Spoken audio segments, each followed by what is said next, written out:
The Kai Tak Sports Park has officially opened. Zelensky in heated exchange with Trump and Vance in the Oval Office.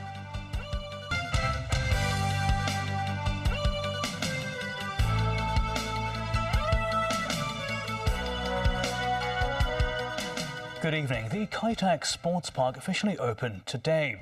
A grand opening ceremony is now taking place at the park's main stadium.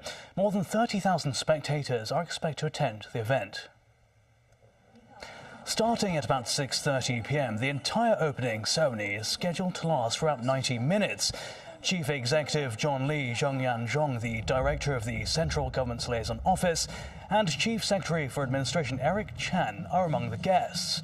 The ceremony is divided into 4 themes, representing the city's development at different stages. During each section, spectators can enjoy a range of music and sports performances by athletes and singers from Hong Kong and the mainland. These include traditional dragon and lion dances. A pyrotechnic show will be performed for the grand finale.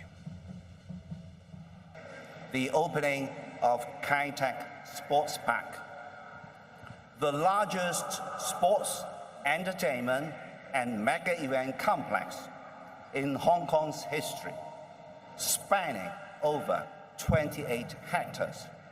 Today, we are witnesses to a state-of-the-art new stage for Hong Kong. Spectators started entering the Kai Tak Sports Park for the opening ceremony at 4:30 p.m. Mosenai reports. The highly anticipated grand opening of the Kai Tak Sports Park has arrived.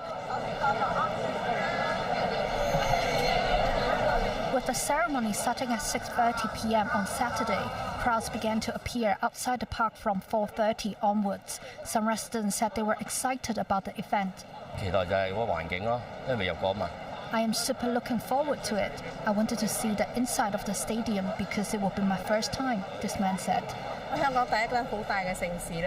Mainland tourists also came to witness the opening. I came here to experience the atmosphere. Hong Kong's architectures are beautiful, this woman who traveled from Guangdong said. Before entering the stadium, spectators must go through a security check. Individuals are not allowed to bring water bottles, professional cameras and long umbrellas into the venue. A storage service is provided for members of the public to drop off their belongings, but they must pay a storage fee of $80 for each item. Some people said the storage price was expensive and they would rather throw the items away. Chief Secretary for Administration Eric Chan and President of the Legislative Council Andrew Leung arrived at the stadium early. A total of 33,600 spectators are expected to take part in the opening celebration. Members 9, TVB News. From early this morning, locals and tourists went to exchange their tickets for physical tickets for the opening ceremony of the Kai Tak Sports Park. Tickets could still be collected after the official deadline at 3 p.m. Samantha Lee spoke with some showgoers this morning. As excitement builds for the opening ceremony of the Kai Tak Sports Park, 8,500 public sale tickets priced at $10 were snapped up within half an hour last week. At around 9 a.m. this morning, many ticket holders arrived at Kai Tak Arena to exchange their e-tickets for physical tickets. They had to confirm their email addresses and show identification documents to obtain the physical tickets. Some of them came from the mainland and expressed excitement about the show tonight. I'm so nervous and excited because I finally can see my favorite tennis player. I am interested in Fan Zhendong's part, and I'm also interested in the singer's part because I love music too. Of course, the hope star. Yeah, we like the such as MC Zhang Tianfu, okay, and the Yong Zu'er. As some showgoers arrived at Kai Tak a few hours before the ceremony started, some went to have lunch and go shopping at the malls nearby. This woman from Guangzhou said she did some research about Kai Tak and found it is a place full of international cuisine. This woman from Zhongshan said the shopping malls provide a good place to spend time before the show starts. Kai-Tak's opening ceremony will last about 90 minutes, but there is no live broadcast for Hong Kong audience. However, the show will be shown at 9:30 p.m. on free-to-air television channels. Samantha Lee, TVB News. Overseas, and extraordinary scenes at the Oval Office in the White House, where US President Donald Trump and Ukrainian President Volodymyr Zelensky had a heated exchange. Trump and Vice President J.D. Vance accused Zelensky of being ungrateful for US help in the war with Russia. Trump said Zelensky is gambling with World War III. Zelensky was meant to sign a deal with Trump that would give the US access to Ukraine's rare earth minerals, but it was never signed. Asvi Karim with more. The Oval Office at the White House is an iconic setting in global politics. Well, thank you very much. It's where pleasantries are exchanged between the US president and leaders from around the world before more detailed talks are held behind closed doors. All that changed when Ukrainian President Volodymyr Zelensky brought up the topic of Russian President Vladimir Putin. He killed our people and he didn't exchange prisoners. We signed the exchange of prisoners, but he didn't do it. What kind of diplomacy, JD, you are speaking about? What do you mean?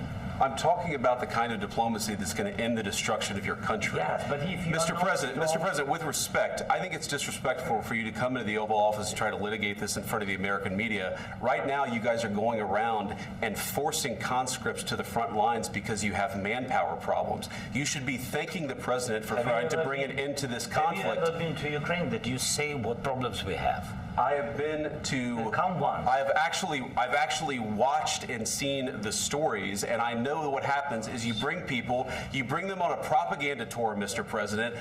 Do you disagree that you've had problems bringing people into your military? And do you think that it's respectful to come to the Oval Office of the United States of America and attack the administration that is trying to prevent the destruction of your country? A lot of questions. Let's start from the beginning. Sure. First of all, during the war, everybody has problems, even you, but you have nice ocean and don't feel now, but you will feel it in the future. God bless. You don't know that. God bless. God bless. You will not have war. Don't tell us what we're going to feel. We're trying to solve a problem. Don't tell us what we're going to feel. I'm not telling you. Because you're in no position to dictate that. Remember this. You're in no position to dictate what we're going to feel. We're going to feel very good. Feel influence. We're going to feel very good and very strong. You will feel influence. You're right now not in a very good position. You've allowed yourself to be in a very bad position, and he happens to be right about it. From the very beginning of the war. You're not in a good position. You don't have the cards right now. With us, you start having cards. But right now, you don't. You're playing cards. You're playing cards. You're gambling with the lives of millions of people. You're gambling with World War III.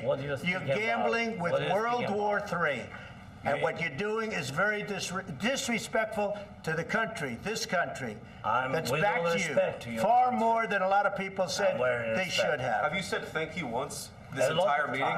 No, in this entire meeting, have you said thank you? You went to Pennsylvania and campaigned for the opposition in October. Offer some words of appreciation for the United States of America and the president who's trying to save your country.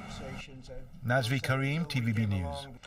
The Palestinian people in the devastated Gaza Strip have reacted with outrage to a controversial AI-generated video posted online by US President Donald Trump.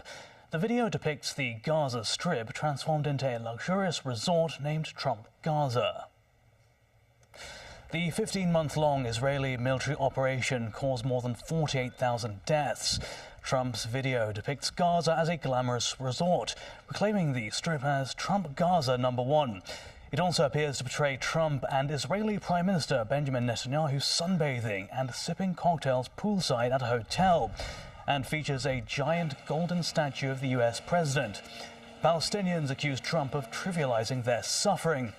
A Gaza resident asked if displacement is included in international law. Another said that Trump should know Gaza is not for tourism or investment. Pope Francis continued to fight for his health at a Gemelli hospital in Rome this morning after suffering an isolated coughing fit. Friday's fit resulted in the Pope inhaling vomit and requiring non-invasive mechanical ventilation. The 88-year-old Pope remained conscious and alert at all times and cooperated with the maneuvers to help him recover. The Vatican said he responded well with a good level of oxygen exchange and was continuing to wear a mask to receive supplemental oxygen. Doctors have decided to keep Francis's prognosis guarded. They said they needed 24 to 48 hours to evaluate how and if the episode impacted his overall clinical condition. The development marked a setback in what had been 2 successive days of increasingly upbeat reports from doctors. The Pope, who had part of one lung removed as a young man, has lung disease and was admitted after a bout of bronchitis worsened and turned into pneumonia in both lungs. Still ahead. Financial Secretary Paul Chan said details of boundary facilities fee on private cars are still being explored. Welfare Chief Chris Sun explains proposal to revise the $2 public transport concessionary fare scheme.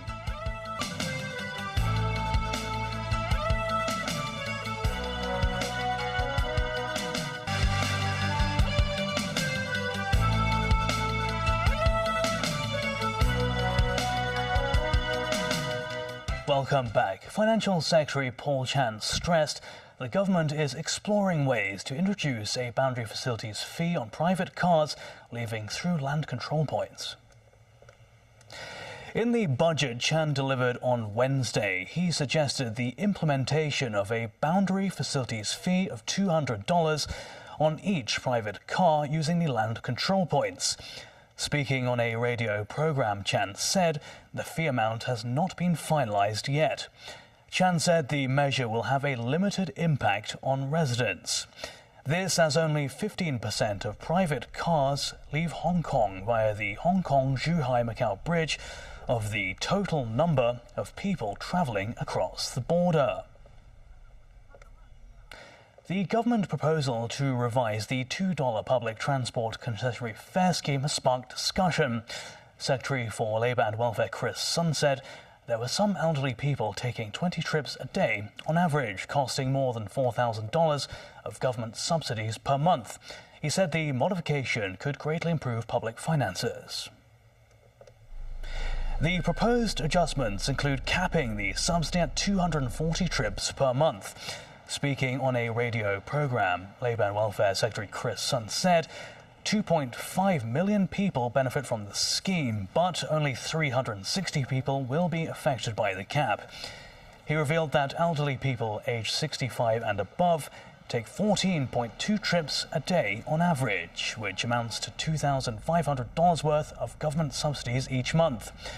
Sun said he believed senior citizens would not take long route buses to nearby places after the modified scheme is implemented.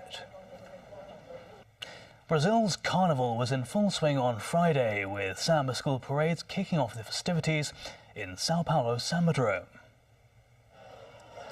The traditional samba school Barroca Zona Sul was one of the first to perform. With its colourful floats and engaging samba, the 50-year-old school showed off glittering and extravagant costumes created to pay homage to the Orisha Ansa, a traditional figure in candomblé, an Afro-Brazilian religious tradition.